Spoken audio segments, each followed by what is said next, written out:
Hello and welcome to my channel. My name is Lynn and today I am doing a little bit of MerMay crafting. So I went ahead and hopped onto the Printable, Cuttable, Creatables site and downloaded some SVGs because as it turns out I actually don't have a lot of mermaid stamps.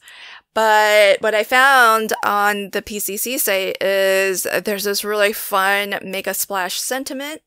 And as well, I downloaded and cut the mermaid tails, like a lot of mermaid tails. And this is a layered SVG, so if you were to cut out all the various different layers and adhere them to one another, you would get a really lovely texture and detail.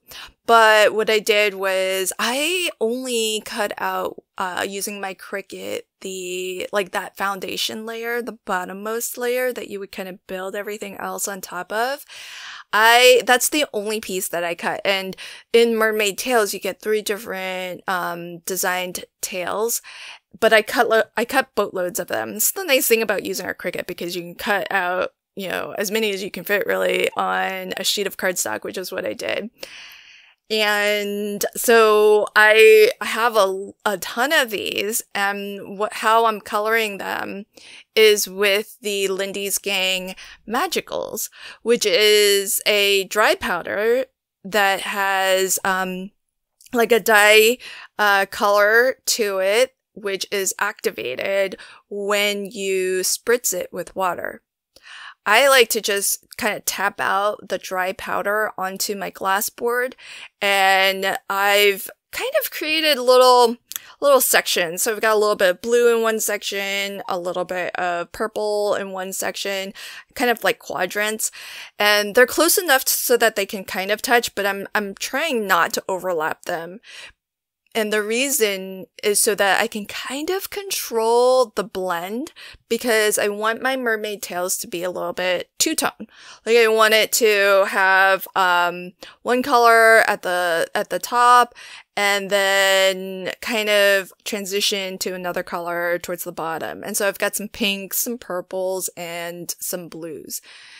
By having the colors kind of close enough to each other, I can sort of control like how much they blend with one another by, dipping into various different puddles as I go. So where I want it to blend, I can kind of overlap and dip it into 2 different colors. And where I want it to just be one color, I can really try to make sure I'm only dipping it into, that one color. And that way you don't get like just a solid color once all of these different powders start to mix together. With what I've got left over here, this is how I clean up. I basically give it a nice generous spritz of water, and with whatever scraps I have, I just dip it into the color. That way nothing goes to waste, and I'll use those for other backgrounds, maybe die cut from them, and it's just great coloring that you can kind of just save in your little scrap pile to use later. Now, to add some extra visual texture and interest, I've got some of my kind of a metallic watercolor palette here. And because the Lindy's Gang Magicals have mica in them, they all have a bit of a sheen, like a bit of a pearlescent sheen. But by tapping some of this metallic mica, and I'm using silver, you get some areas that really pop, like those splatters really make it pop, especially as you kind of tilt and the light catches those different areas. So I think that just adds like a little bit extra dimension, a little bit extra sort of visual interest. And again, for the same reason, what I'm going to do is also splatter with a darker color, just so that we have that dimension, a little bit of depth there. So we've splattered with something that's going to catch the light and add some shine. And I've taken my darkest color of Magical. This is actually a flat Magical, so there's no mica, there's no shimmer to it. And it's the darkest color I have, kind of almost like an India ink, like a very, very dark blue. And I've splattered with that as well.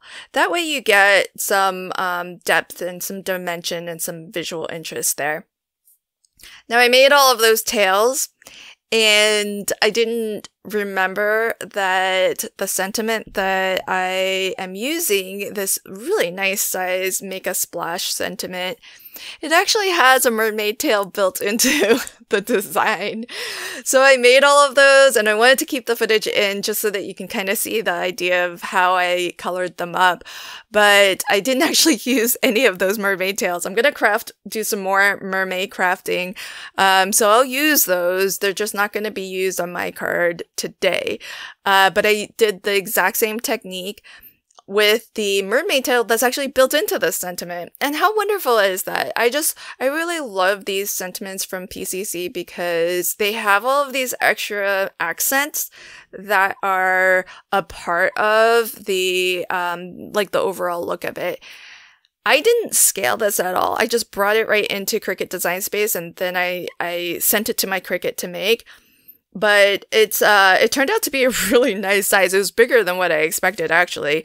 So this worked out really fabulous for the 4x6 card that I'm going to put it on. I mean, really, you don't have much room for anything else other than this sentiment, which is kind of one of the reasons why I really like the fact that it has some graphical elements built into it, so that it's got a lot of interesting design elements, and it's not just the font, just the sentiment.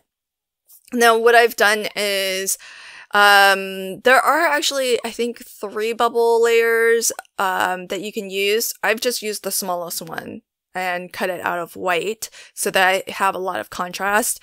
And for the Make a Splash and for the little water accents, I've die cut or Cricut cut out of glitter cardstock, which it cuts beautifully. The Spellbinders glitter cardstock works great in the Cricut, works great die cutting as well. So really, really love that.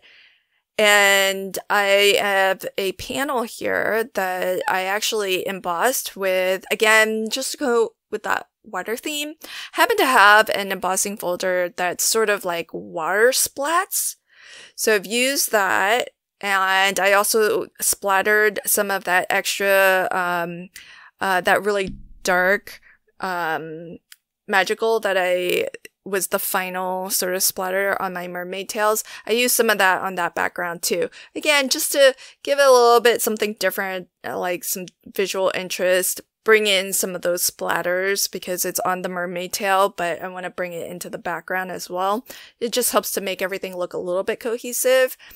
And what I'm going to do is, now I should have actually glued the mermaid tail onto my sentiment here first, but I was thinking that I might put a little bit of 3D glue gel behind the mermaid tail, so that's why I left it. But then at the end of the day, I decided to just glue it down flat because I used a rather thick foam behind that big sentiment panel.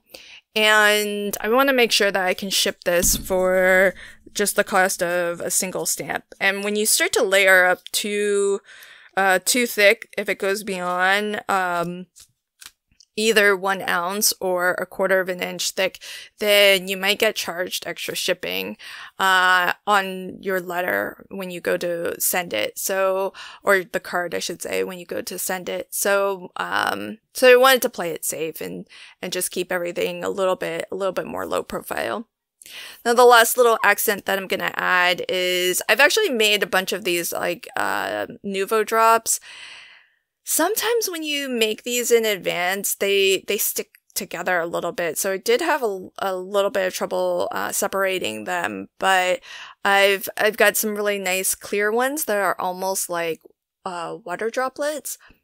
But I forget which Nuvo drop I actually used, but it actually has some glitter in it. So it turned out really great because it's not 100% clear.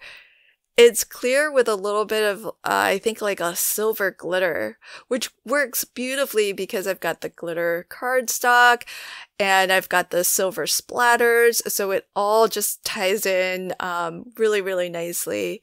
And so here's a close-up look at my card.